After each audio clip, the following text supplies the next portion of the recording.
Good evening, everyone. Hope you all are doing well. So today we are going to discuss the one of the most important topic for F7 financial reporting, which is ratio analysis and interpretation. We all know in your exam in the section C, there is a question on the ratio analysis and interpretation.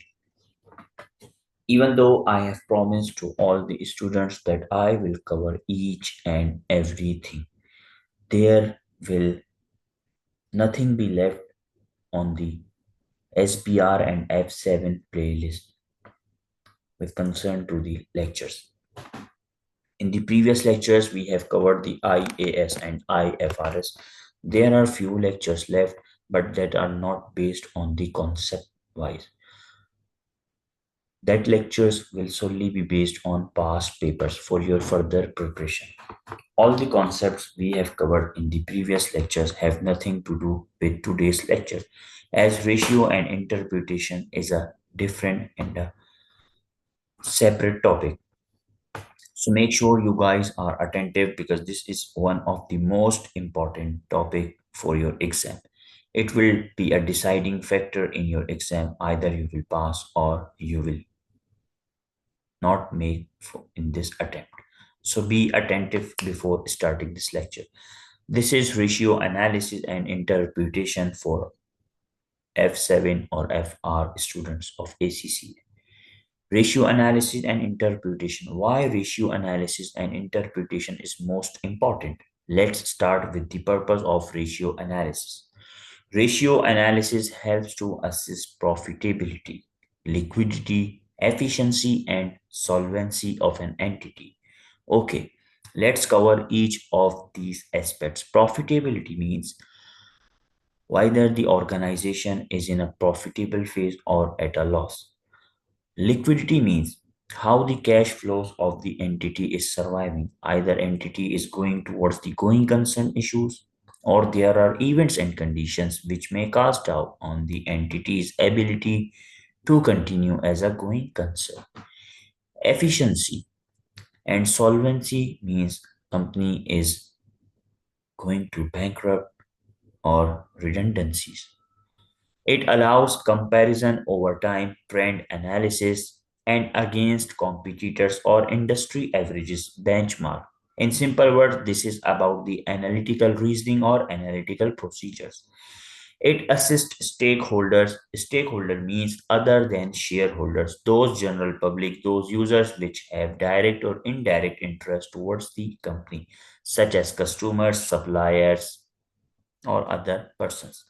It assists stakeholders in decision making and identifying strength, weakness, and improvement areas. So, this is why ratio analysis is important because it gives the overall structure, overall information about the company to the users, to the stakeholders. Now, there are few limitations. Ratios are based on historical figures. Different accounting policies reduce comparability. Yes, this is right. Ratios don't consider qualitative factors, brand value, staff skills. Inflation may distort figures. Yes, seasonal factors can mislead. So these are the limitations which you should have to be skeptical about solving your ratio and analysis versus interpretation question. Now, categories of ratios. Ratios are grouped into five main categories: profitability ratio, efficiency ratio, activity ratios, liquidity ratios, gearing solvency ratios, investor ratios. Few are important from your exam perspective, but don't worry, we will cover each and everything. Now, profitability ratios. We have gross profit margin, operating profit margin, return on sales, net profit margin, return on capital employed, ROCE, ROC, not a red rose, it's a ROCE, ROCE, okay? Return on equity, ROE or ROI, something like that. Return on assets. Okay, let's read the formula of each one. Gross profit margin, gross profit divided by revenue multiplied by 100. Remember gross profit, how to calculate the GP, sales minus cost of sales. What will be the interpretation? Measures the profit after direct cost of sales. Decline may mean higher production cost or lower selling prices. Operating profit margin, operating profit divided by revenue multiplied by 100. Show the operational efficiency before finance and tax. Gross profit minus expenses, but before financing and tax will be your operating profit margin. Net profit margin, or profit after tax divided by the sales or revenue multiplied by 100. Overall profitability after all expenses and taxes. Return on capital employed rose. Operating profit operating profit divided by capital employed. Okay, guys, few students may confuse between the reserves and capital employed, such as equity. Reserves, all these things are component of the equity. So whenever you are calculating the equity kind of components such as ROCE or ROE, you have to calculate each component. Operating profit divided by capital employed multiplied by 100.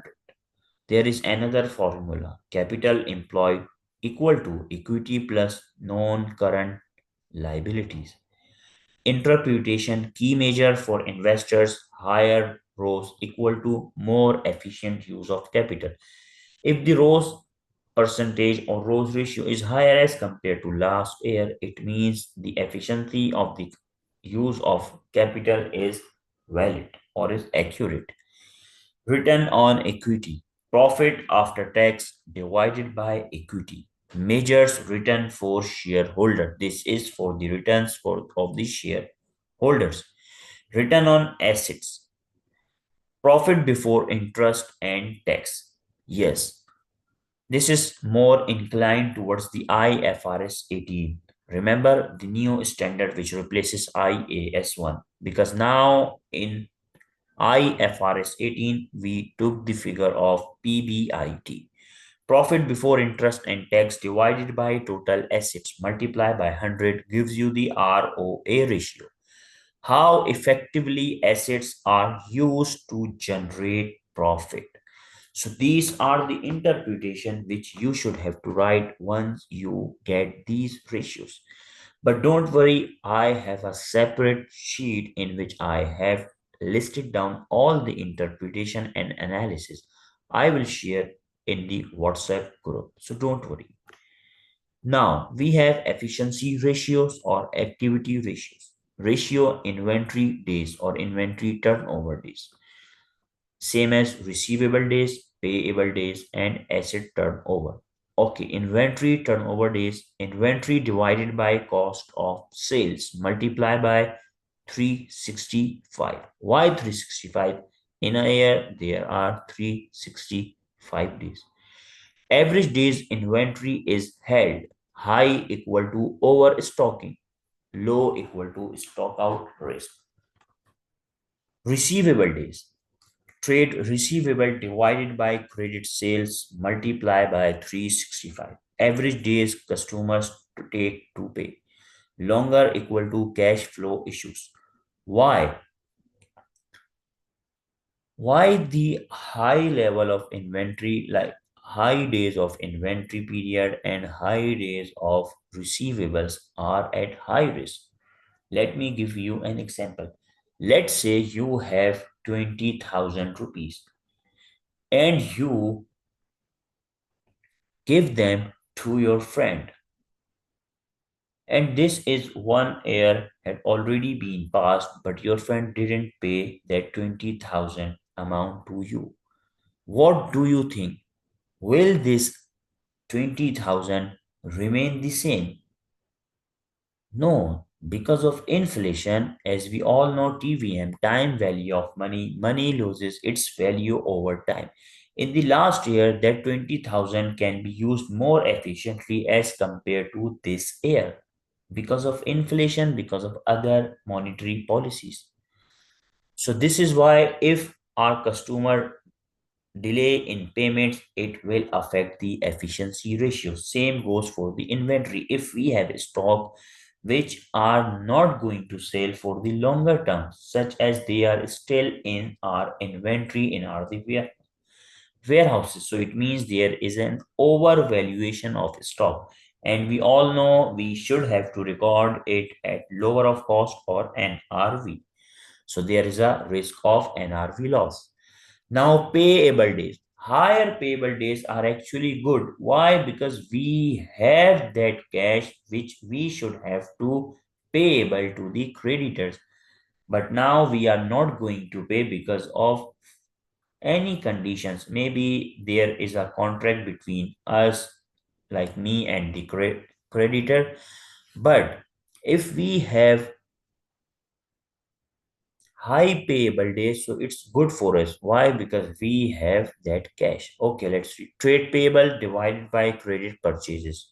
Okay, guys, here you have to divide it by credit purchases. Average days taken to pay suppliers. Longer, better, short. Term liquidity but may harm suppliers' relations. Yes. Better short-term liquidity but may harm supplier relations. Yes, this is possible, and there is a possibility that your supplier may.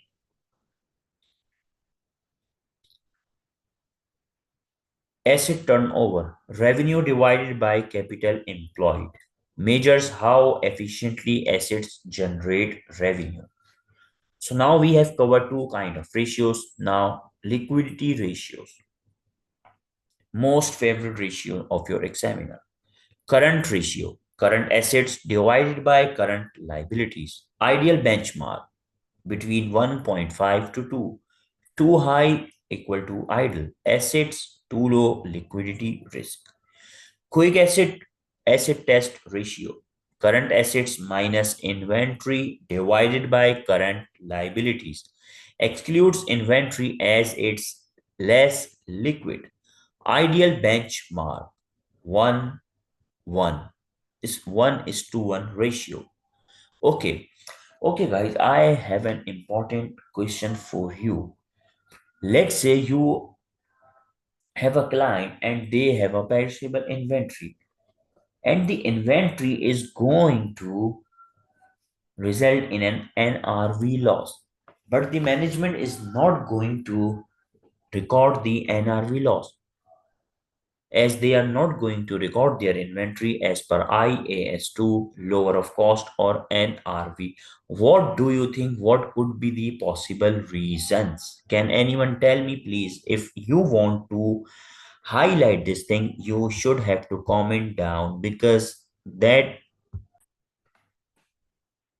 Okay, guys, I am repeating the question again. Let's say you have a client and the client is not going to record their inventory at lower of cost or NRV. What do you think? What will be the reason? Okay, let me tell you. What if your client is going to record it at lower of cost or NRV? Of course, there will be an NRV loss. And what if they record it at NRV? So don't you think their current assets will be lower than the last figure?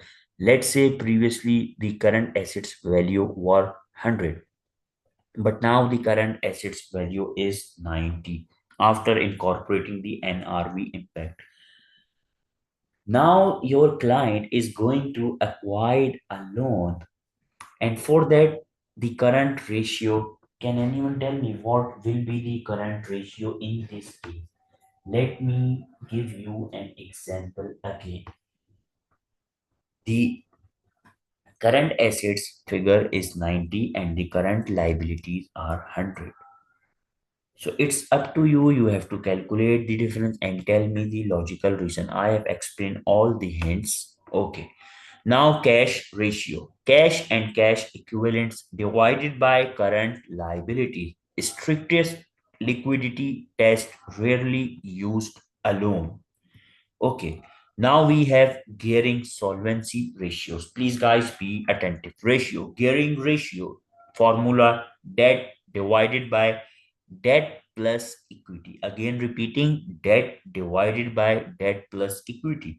Multiply by 100. Interpretation. High gearing greater than 50%. Higher financial risk.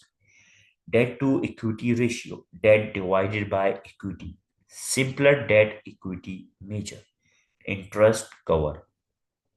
Operating profit divided by finance cost times interest can be paid less than 2x indicates risk. Now, investor ratios for shareholders. Ratio formula and interpretation. Earning per share. We all know we have covered this topic in the previous section. Earning per share EPS. Can anyone tell me why earning per share is important? Because it will help us in identifying the shareholding percentage, how much shareholder will get. Okay, earning per share, profit attributable to ordinary shares divided by weighted average number of ordinary shares. In simpler term, it's profit divided by number of shares. Key profitability indicator for investors.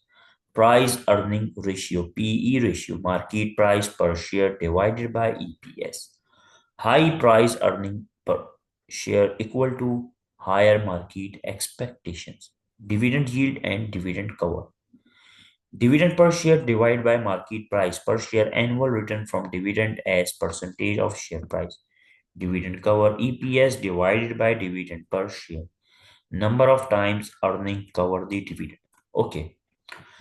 So in these four ratios, the first two ratios are very important. Now, from these three ratios, all three ratios are important, but let me tell you about interest cover. Interest cover means a debt and profitability ratio used to determine how easily a company can pay interest on its outstanding debt. Okay, so it means how easily a company can pay the interest on the loan which they have acquired. Okay, so now we have, we are covered with the interest. Oh, there is one left. Total shareholder return, capital gain plus dividend divided by opening share price multiplied by 100. Total return from holding these shares. Now, interpretation guidance. How to interpret these ratios once you calculate it. Interpretation guidance when interpreting, consider trends, benchmarks, external factors, accounting policies. Trends. You have to compare the current year with the past year. You have to comment on the trend. After that, benchmark. Compare to industry average. Because in your exam, the examiner will ask you to compare it with this and that industry. Okay. We will solve the questions, then you will have the better idea. External factors, economic conditions, inflation, interest rate, other factors.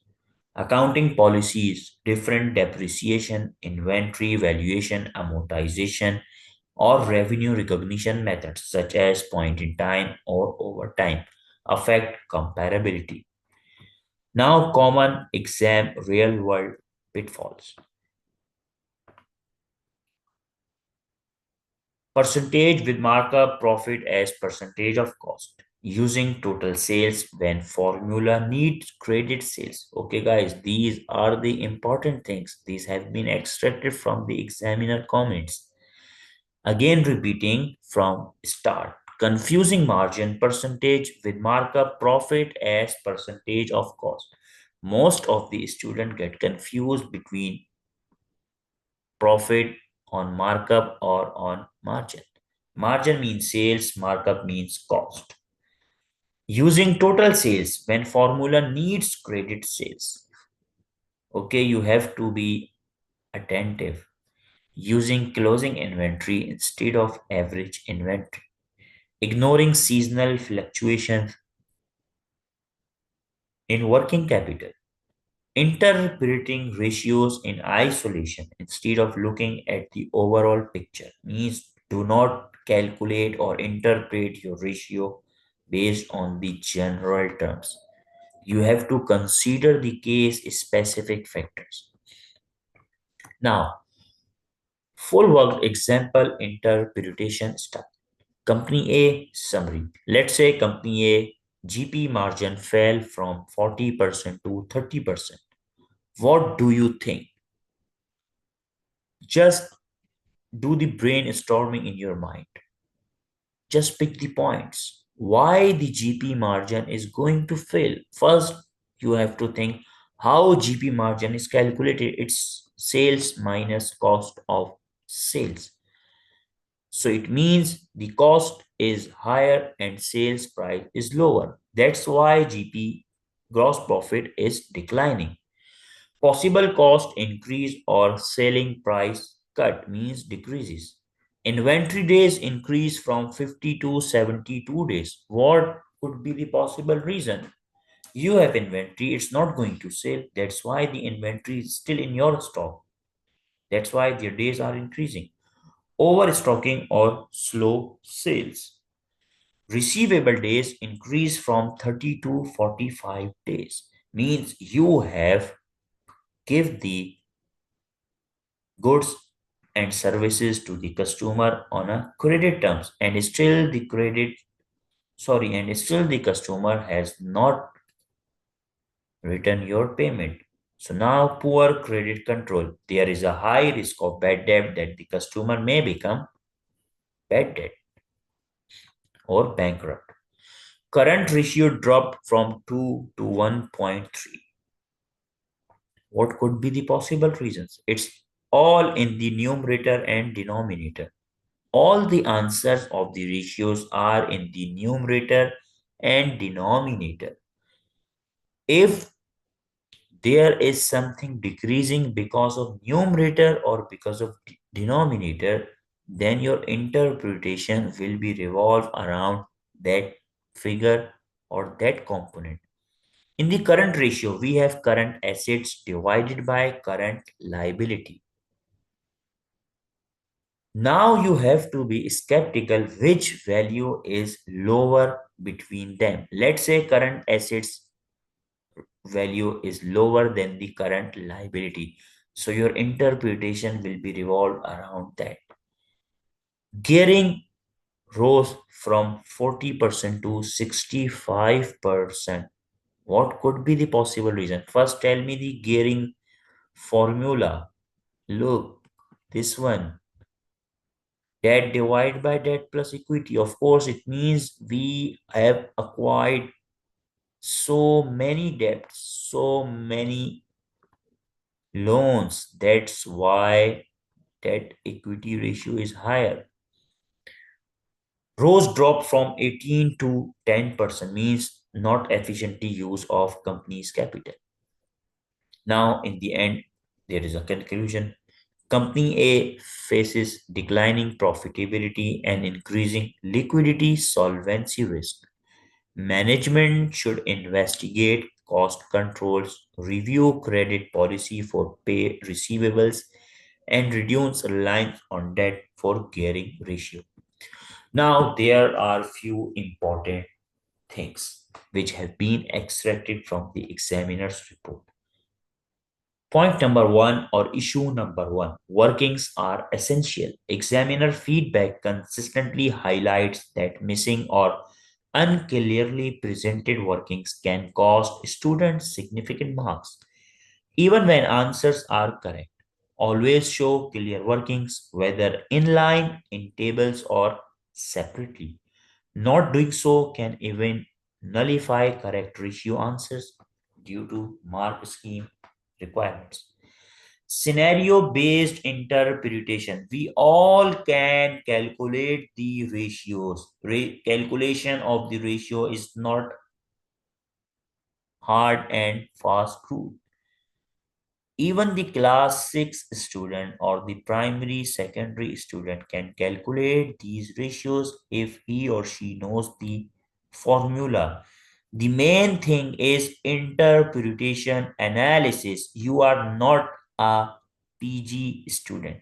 You are a professional qualification student. So you have to be skeptical. Your analytical reasoning should be high because you are trained for the futures. You are a future leaders. As the ACCA slogan is thinks ahead.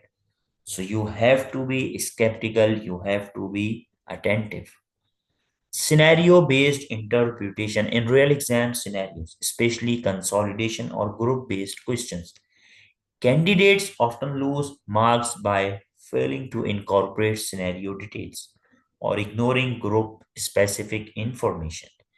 Incorporate commentary on trend drivers, underlying causes, and consolidation effects. Structured logically under headings like performance, position, future concerns, and conclusion, accounting estimates are judgments used in accounting. Number three, use tentative language when interpreting. Smart tip, use words such as perhaps, likely, possibly. The examiner expects not simply just starting the change in ratios. Okay, guys.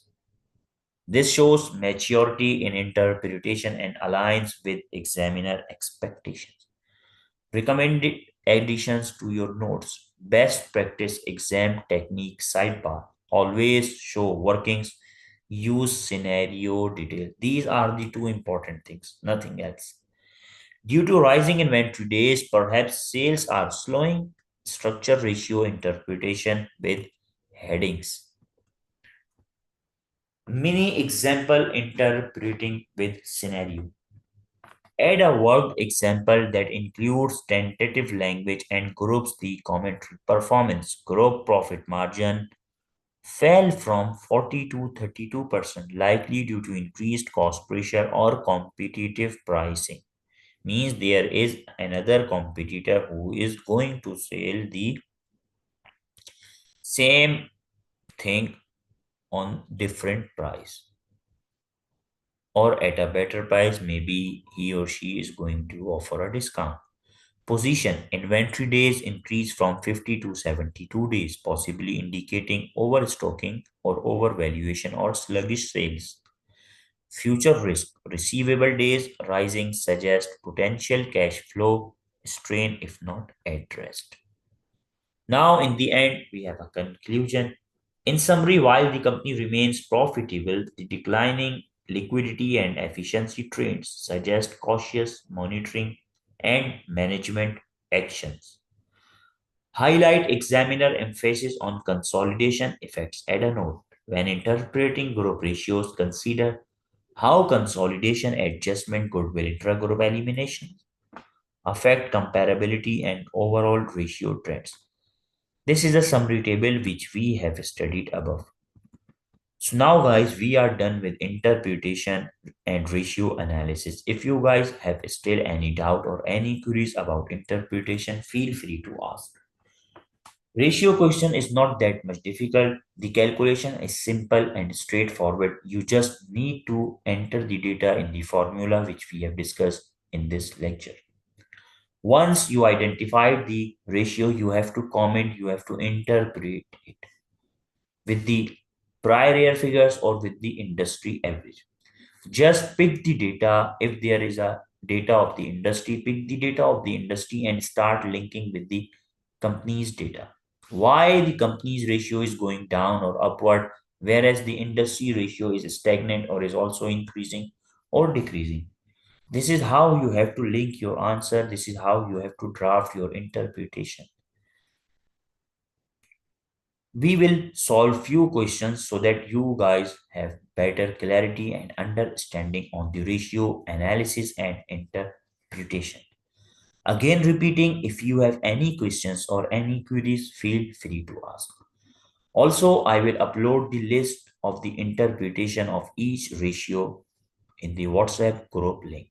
If any student want to add in the WhatsApp group, please feel free to comment down. I will give you the link. Take care, goodbye, and best wishes as you are just 20 days ahead from your exam. Take care, goodbye.